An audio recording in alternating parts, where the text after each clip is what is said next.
to become rich and powerful from my position on a city council and being mayor, I wouldn't be a Republican.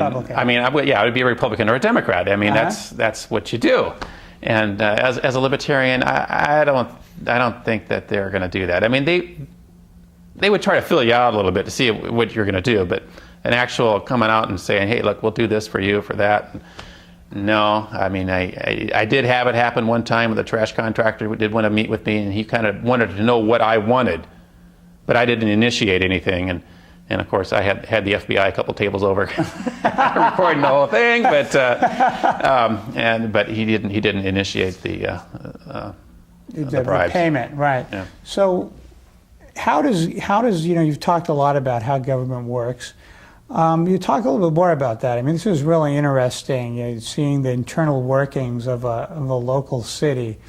What else goes on? Well, like other than trash contracts, which don't have to be competitively bid. Other contracts are supposed to be competitively bid. But what will happen is if, like, for example, we have contractors that would pave the streets in Bellflower. And we would get bids from about 4 contractors. They're always the same contractors would always bid on it, and always the same one would always win. And those same 4 would go around to all the other cities, and one would win this city, one would win that city. And I'm pretty sure they were in collusion with each other on deciding who gets what city and for what price.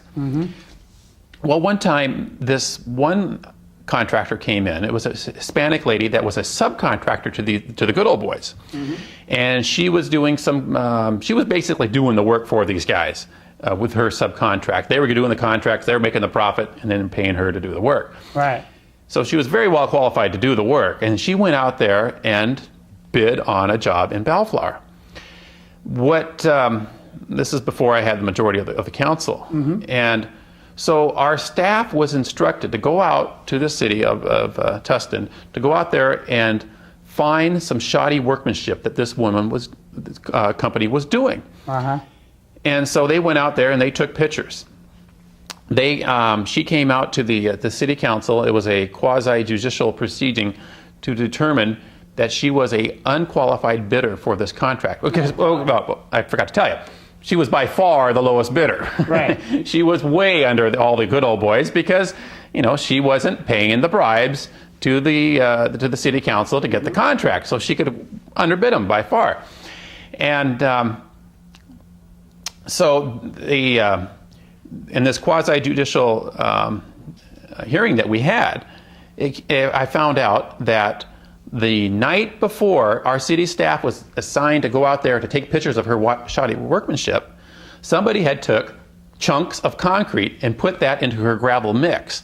So when they started pouring out the asphalt, it was all chunky, it was all messed up, so they could have pictures of her shoddy workmanship. Wow. And then on a 3-2 vote, it was determined that she was an unqualified bidder to do a street slurry project in the city of Bellflower.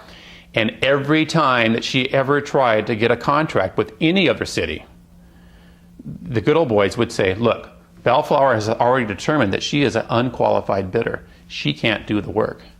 And she never did. And she had to remain as a subcontractor, not making nearly as much profit as the general contractor would make. That's amazing. And and that's what I've told you before about the once we did get the majority of the council, we were able to quadruple the number of streets that we were paving.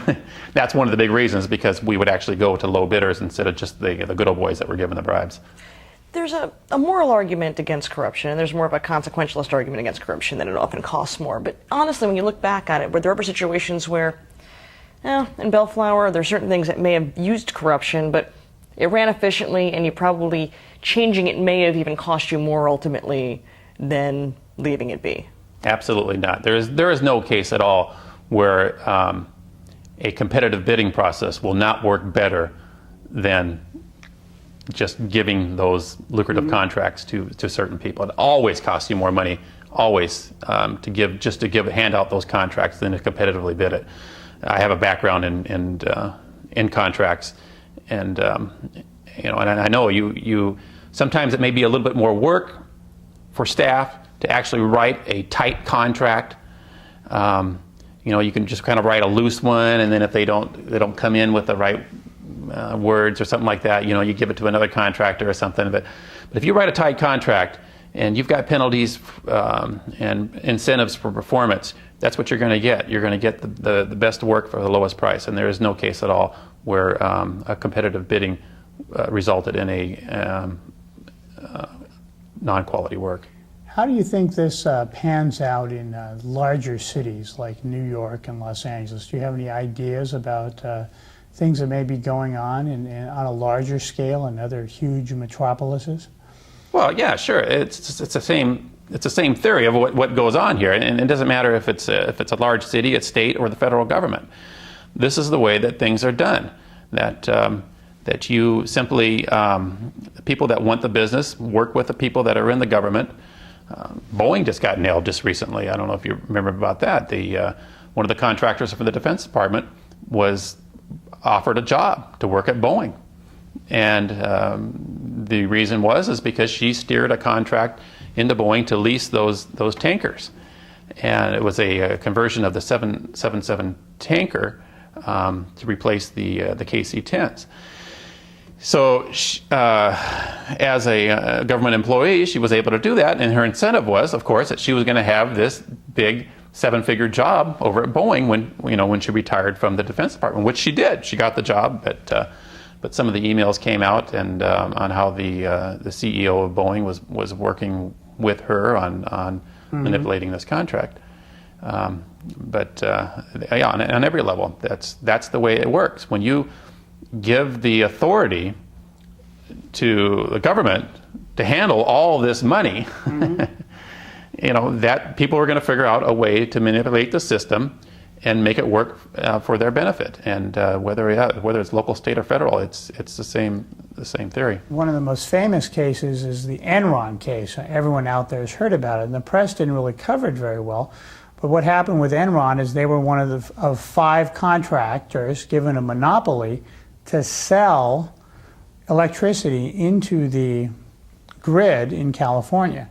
And they were given it by the legislature in California, the Republicans and Democrats together. And what they did, so they were guaranteed their profits. And then what they did was they would return some of those profits to the Republicans and Democrats in the form of campaign contributions, which they gave generously to both. And both parties were embarrassed when it came out that Enron was giving generous campaign contributions to both the Republicans and the Democrats. And my idea is always that not only that power attracts the corruptible, but that where you see corporate welfare like that, I think you'll see fraud. Oh, absolutely. And it's interesting, when you talk about how they give money to both parties, you actually look at the companies and the amount of money that the companies give to the presidential conventions and the Republican and the Democratic parties. They give first of all, they give the Libertarians absolutely nothing. And they give tens of millions of dollars to the Republicans and the Democrats to hold their conventions. And you look at the list of the companies, it's the exact same companies give the exact same amount of money to both political parties. And they're covering their bases is what they're doing. And you don't want to give to one and not to the other, because if the other one gets in, then your business can be ruined if that's your business, as your business relies upon subsidies from the government or contracts from the government. We must have been talking about corruption in terms of government functions and infrastructure, but what was your relationship like between the city council and, let's say, the police department? Did you notice any corruption in law enforcement? Oh, absolutely. Yeah, we had a contract with the Los Angeles County Sheriff's Department, and I wanted to simply look into an alternative method of law enforcement in the city. And I had a guy that owned a private security firm, and he was going to do this study for us for free. And we took a vote on whether or not we were going to allow this study to be conducted for free. And the sheriffs lobbied hard against it, and actually got one of the honest people to turn it down, to say, no, we don't want to do this. And we lost on a 3-2 vote to allow this free study to be taken place. One of the local cities actually did pull out of the sheriff's department and went with their own private police force.